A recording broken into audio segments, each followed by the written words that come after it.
Тамаша көңіл күймен сұхбатымызды бастайық. Таңертеңгі жаңағы жалпы таңыңыз қалай басталады? Неден басталады? Мен таңертең ерте тұрғанды ұнатамын. Өзім таңғы 6-6:30-да кейде оянамын. Әдеттегідей бір-екі жаттығуымызды жасап, одан кейін таңғы асты мен асықпай, үйден асықпай шыққанды ұнатамын. Сондықтан ерте тұрамын. Каша, ботқа дейміз ғой, әртүрлі тағамдардан каша жасап жейміз, шай ішеміз, ұлымызбен, қызымызбен асықпай үйден шығып. Таңғы 7:30-да мен жұмысқа аттанып кетемін.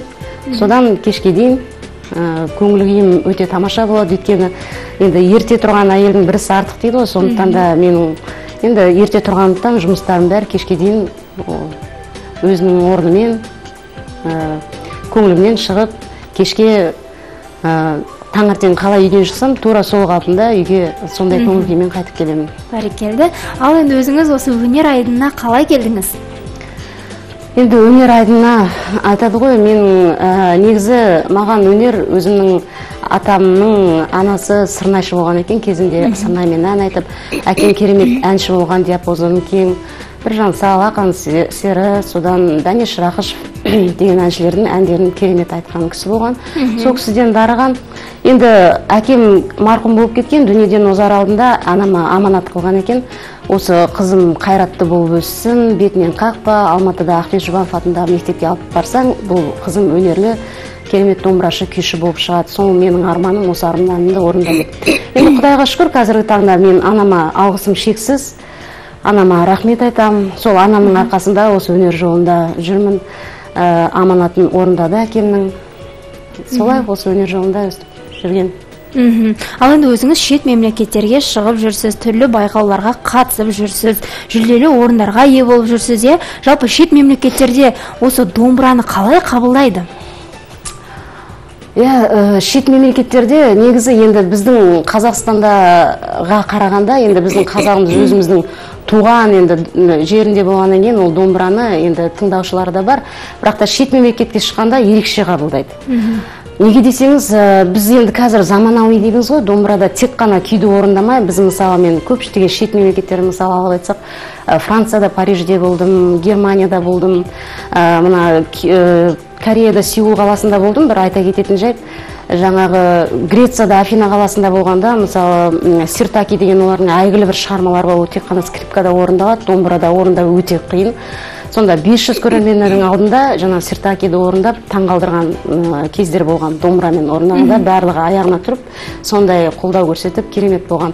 Содан бір айта кететін жай, мына күйдің құдіреті деген керемет қой. Осы Германияда Франкфурттың ар жағында бір неше шақырымда Крюф деген қалашықта Мозель деген өзен бар. Соның үстінде жаңағы плавучая сцена дейді ғой, сондай сахнада жаңа бізді жаңа қайықпен сол жерге алып келіп, жаңа сахнаның үстіне қойғанда өзі бір тербелі, бір ыңғайсыз жаңа тұрғанда бір құлап кететін сияқты, кішкене басың айналады.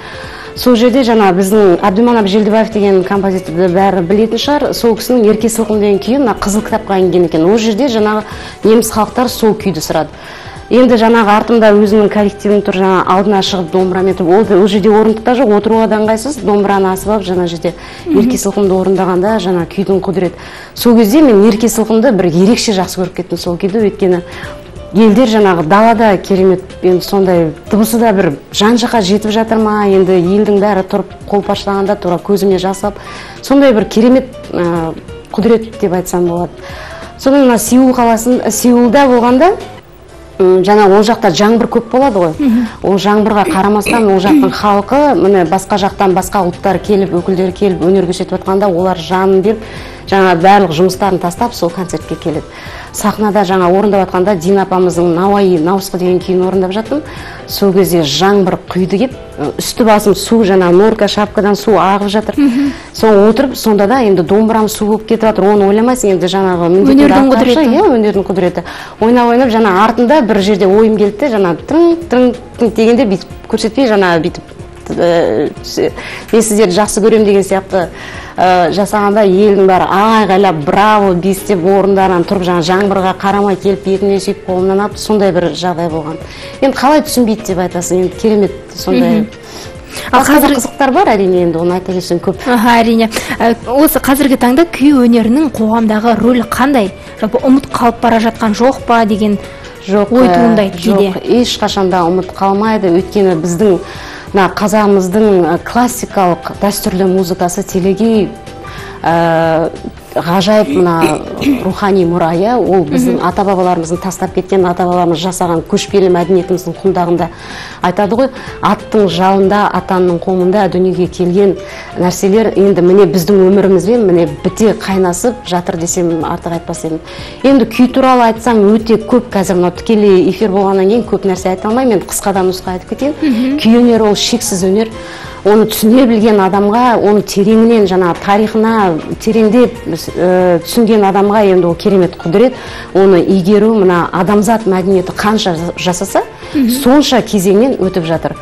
Енді қазақтың бұл күйі 20 ғасырларда қазақ және орыс композиторларының, шетел композиторлар деп айтсам да болады, солардың симфониялық және опералық шығармаларында көп кеңінен пайдаланып жатыр. Құдіреті міне сонда, күйдің қандай керемет, иә? Енді күйдің қазір көкжиегі өте еркін өрістеуде. Тек қана біздің туған қазақ елі, қазақ отаны, Қазақстанның шеңберінде ғана емес, сол Қазақстанның шеңберінен асып, Европа және көптеген шет мемлекеттер, Америка деп айтсам болады, шығыс елдерінің сахнасында керемет орындалып жатыр, естіліп жатыр. Оған жаңа мен өзім де куә болдым, көптеген шет мемлекеттерде бар, жаңа өнеріміз көрсеткенде қалай халық қабылдайтыны. Міне сол. Бір-екі жыл бұрын жеке шығармашылық концертіңіз өтті, иә? Несімен ерекшеленді? Басқа қандай композициялар орындалды? Бір-екі жыл бұрын емес, негізі енді айтады ғой, 30-ыңда орда бұзысаң, 40-ыңда қамал бұзасың деп. Сол мен 30-ға келген шағымда өзім жеке концертімді бердім, ол 2008 жылдар болды. Енді концерт өтті керемет өтті деп айталам. Енді кемшілік болмайды емес, болады ол жерде. Бірақ ол жерде мен көп сабақ алдым. Ол концертіме менің Қазақстанға аты әйгілі мықты композитор, күйші, халық әртісі Қашыр Ахмедияров қазір марқұм болып кетті, менің өзім ұстазым. Сол кісі келіп концертке, енді ол кісімен жүрек жұтқандар ғана күй тартысқа шығады. Ол концертте біз екеуміз күй тартыс жасадық. Одан кейін ол кісі енді керемет бағасын беріп, батасын беріп маңдайына өсеп, енді бұл концертті біз Алматыда, Астанада дүркіретіп беруіміз керек. Мен саған көмектесем, қолдау көрсетемін деген жыл, келесі жыл ол кісі енді дүниеден қайтып кетті. Өкінішті енді. Негізі концертте қазіргі таңда біз өзімнің әріптесім деп айтсам болады, өнердегі бауырым деп айтсам болады, Арман Аманжолов. Жақында шығармашылық кешім берді ол жігітте. Мықты дирижер, сырнайшы, баян дейміз ғой. Баянда ол ойнаса, мен домбырада ойнап, латын америкалық композиторлардың шығармалары, шотландық шығармалар, шығыс шығармалар, енді көп айта берсек. Сондай джазовый деп айтсақ та болады, сондай музыка домбырамен үйлестіріп, кереметтей қазір өзімізше бір дуэт болып шығып жүрген жағдайымыз бар. Қазіргі таңда шәкірт тәрбиелеудесіз, е? Жалпы қалай, қаншалықты насихатталып жүр осы күй өнері? Бүгінгі жастарымыз барымша мен тырысып жүрмін. Шәкіртім бар, қазір өздеріңіз білетін шығарсыздар, өнер мектебі, ол Өтенай ауылында, Талдықорған қаласының Өтенай ауылында орналасқан. Өзіміздің жеке ғимаратымыз жоқ, сондықтан да өте қиын. Менен де басқа мұғалімдер осы қаланың ішінде әр мектепте кабинеттер алып, балаларды шақырып, солай үйретіп жүрміз. Менің өз шәкірттерім бар, 9 шәкіртім бар. Қазір былтырда 5 шәкіртім бітірді, 5 жылдық өнер мектебін. Оның ішінде дарынды Мұхаммади Диана деген қызымыз болды. Мұқан Төлебаевтың шөбересі, бір қызығы. Бірақ ол музыканы жалғастырмай, мен дәрігер боламын деп, бірақ өзі үшін енді келді, апасы тасып жүрді. Керемет домбырашы болып шықты деп айтсам болады. Енді республикалық, халықаралық байқауларға да барып орындар алды. Енді қазір менің ең кішкентай шәкірттерім бар, бүлдіршін 7, 8, 9 жаста. 9 жаста Заңғар Акимбаев деген бала өте талантты, қазір болашағынан өте үлкен үміт күтемін. Алдымызда бірталай байқаулар бар, Тілендиев атындағы облыстық, сол республикалық деңгейге шықсақ деген үміттеміз, жолдама алсақ. Енді ол бала өте дарынды, талантты. Өмірзақ Талшын, Ильяс Сапарбекұлы деген. Осы жақында Айбол Құдайбергеновтің шығармашылық кеші өтті. Сол кезде біздің атышулы жаңа өзіңіз білесіз сазген фольклорлық этнографиялық ансамбль тек қана Қазақстанда емес, ол бүкіл әлемге танымал ансамбльде біз қазір қызмет жасап жүрген. Сол ансамбльдің сүйемелдеуінде Айбол Құдайбергеновтің Қарқара деген күйін жүрексінбей алдына шығып, бүкіл халықтың алдында өте керемет тамаша жаңа өнер көрсетті. Оның ішінде Заңғар ең кішкентайы, өзі қалғандар үлкен балалар тырысып жаңа жүрексінбей сондай керемет өнерін көрсетіп халықтың қошеметіне ие болды. Енді міне сондай біздің енді болашақ ұрпағымызды қалай тәрбиелейміз, күйшілікке қалай, өткені қиын әрине. Қазір заманауи шығармалар көбейіп жатыр, шет мемлекеттік жаңа музыкаларға әуес қой. Мысалы, балалар сондай шет елдің музыкасын тыңдағысы келеді, поп музыкалы, джаз тыңдағысы келеді. Енді дегенмен, бірақ та біздің қазір менің міндетім болашақ ұрпаққа осы күйді біздің ата-бабамыз тастап кеткен күйші композиторлардың сол өрнегін, өзіндік стилін жоғалтпай, сол қалпында балаларға үйрету. Сол менің міндетім. Қазіргі сондай немен қызмет жасап жатырмыз. Енді өнер саласында өте қиын ғой негізі. Балаларға күйді үйрету, түсіндіру. Бірақ тырысып жатырмыз. Балалар сұраныс көп, домбыраға балаларымызды алыңыз, үйретіңіз дегендерде ата-аналар аз емес. Енді қуаныштымын мен әрине. Барынша тырысып жатырмыз. Жақсы, Ботагөз. Осы орайда бізге келіп түскен қоңырау бар екен, тыңдап тұрмыз. Қайырлы таң. Қайырлы таң.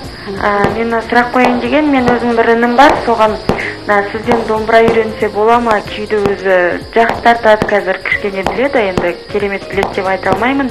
Жаңа сіз Өтенайда бар дедіңіз ғой, сол қай жерде орналасқан. Одан кейін екінші бір тілегім, енді сіз бағана ерке сылқымды жақсы орындаймын, жақсы көріп кеттім дедіңіз.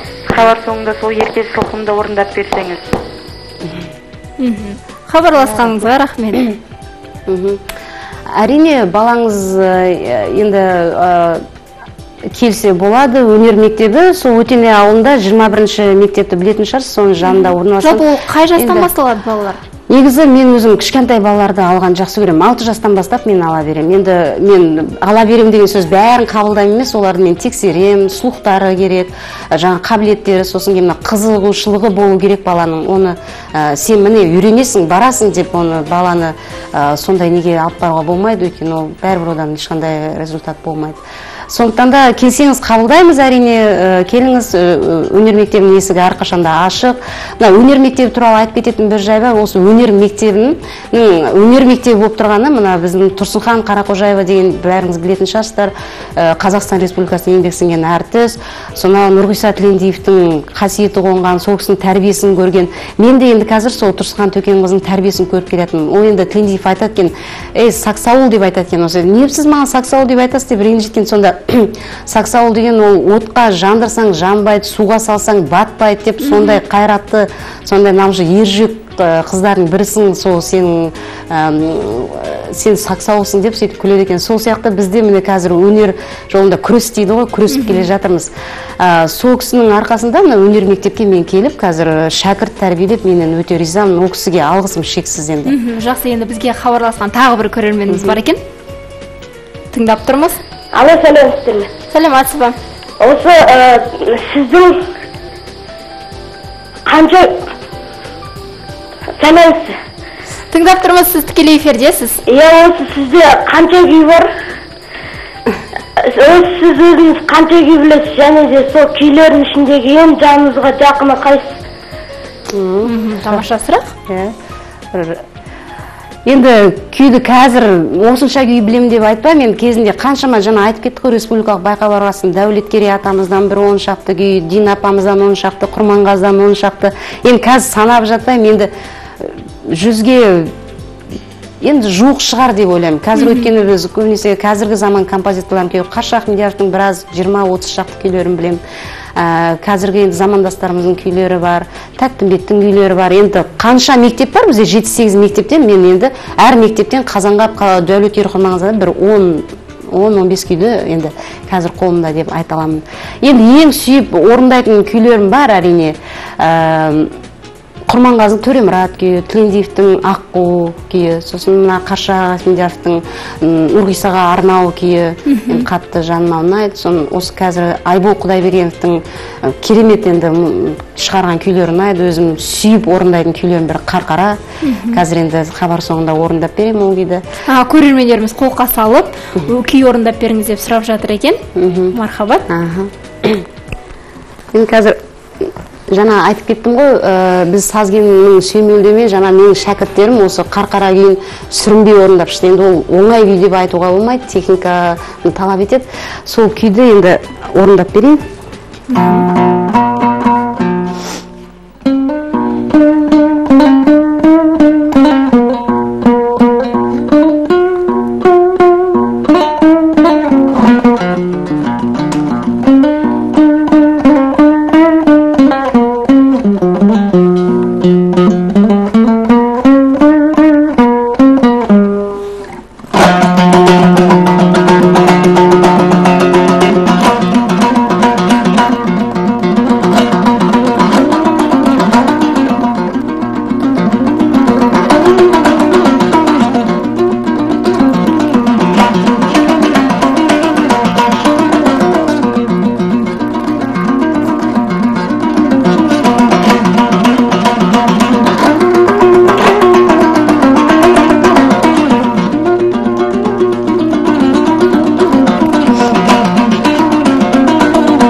Ой, бәрекелді, Ботагөз.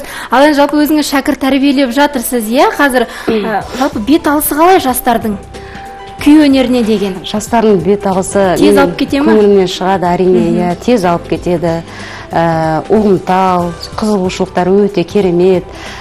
Содан кейін енді жаңа көп шәкірттерім, бір 4-5 деп айтсам болады, республикалық халықаралық байқаулардан бірінші, екінші жүлделерді алып, сондай қуантып жүр.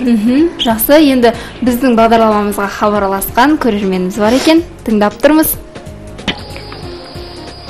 Қайырлы таң. Қайырлы таң, саламатсыздар ма? Бүгінгі мына сіздердің таң жарықтарыңыздағы күйші қызды көріп, Ботагөзді көріп, өзім бір марқайып отырмын.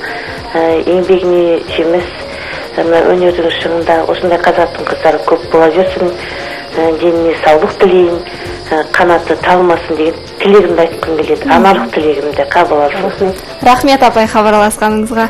Ал енді Ботагөз сіздің шығармашылық жайында білдік. Ал енді отбасыңыз жайында айта отырсаңыз. Отбасы жайына келсек, қазіргі таңда мен өте бақыттымын. Бір ұл, бір қыз тәрбиелеп отырмын. Көзімнің қарашығындай алтындарым менің. Енді қызым аты Кәусар, сондай әдемі әкесі қойған ат. Өзі өнерге жақын, жаңа балабақшада билейді, ән айтады өзінше. Мамамен кейін өскенде сіз сияқты домбырашы боламын деп айтып қояды. Ал енді ұлым өнерге мүлде жақын емес. Ұлым қазір 3-ші сыныпта оқып жүр. Өзінің арманы бар, архитектор болғым келеді дейді. Осы жақында Россияда өткен халықаралық олимпиадада математикадан бірінші орын алды. Осы қалалықта бірінші орын алып жүр. Енді жақсы. Ол енді апасының арқасы арқасы енді апасымен қызы атасының қызы болса, ұлы апасының сүйкімді ұлы болып, мен енді ол атам мен енем, ол кісіге рахмет. Әрқашанда менің жанымда қиналған сәтте ешқашан мені тастаған емес, олар әрқашанда балам деп бетінен қапқан емес. Вот енем сол кісілер енді тәрбиелеп жатыр, үлкен кісілердің тәрбиесін көрген балалар жаман болмайды деп ойлаймын. Ол менің қызым енді атасы мен апасының арқасында жақсы азаматша мен азамат болады деген үміттемін. Мен болашағынан өте зор үміт күтемін. Әсіресе ұлымның апасы да сөйтіп айтады, менің балам великий математик болады, архитектор болады деп. Сондай. Жолдасыңыз өнерге қатысы бар ма? Өнерге қатысы бар, ән айтады. Ал Ботагөз, біз мынандай бір қызық естіген едік. Сіз дүниеге келгенде сізге Алпамыс деген ат қойған екен. Алғашында. Ол енді ол бір өзі бір қызы, енді ол бір тарих деп айтса да болады. Менің атам мықты палуан кісі болған екен. Жаңағы менің анам өзі құрсағында 10 айдан аса көтерген екен. Сол кезде менің келінім Алпамыстай ұлап келеді, менің немерем болашақ немерем Алпамыс болады, палуан болады деп мақтанып екен. Жаңа анам босанған ден қыз босанған қыз деп айтқан кезде ол кісі бәрібір Алпамыс болсын деп. Содан жан-жақтағы туысқандар енді ұят емес па, қыз балаға Алпамыс, сен басқа ат қояйық деп. Сөйтсе жаңа атам айтқан екен, кезінде менің замандасым өте өзі сұлу, әдемі, ақылды, намысқой, мен деген жігіттерді құлатқан палуан, керемет, енді ол да өнер ғой. Сондай қыз болып өссін, мықты, қайратты қыз болып өссін деп атымды Ботагөз деп қойған екен. Сондай енді туылғанда сондай бір қызық болған. Жақсы. Ботагөз, алтындай уақытыңызды бөліп, біздің студиямызға келіп, сұхбат бергеніңіз үшін алғысымызды білдіреміз. Сізге тек қана шығармашылық табыс, биік белестерді бағындыра беріңіз, өнеріңіз өрге жүзе берсін дегіміз келеді. Құрметті көрермен қауым, бүгінгі біздің студиямызда қонақта болған республикалық халықаралық байқаулардың лауреаты, Сүйінбай атындағы Сазген фольклорлық этнографиялық ансамблінің күйшісі Ботагөз Дүнгенбаева. Құрметті көрермендер, керемет әсем әнге кезек береміз.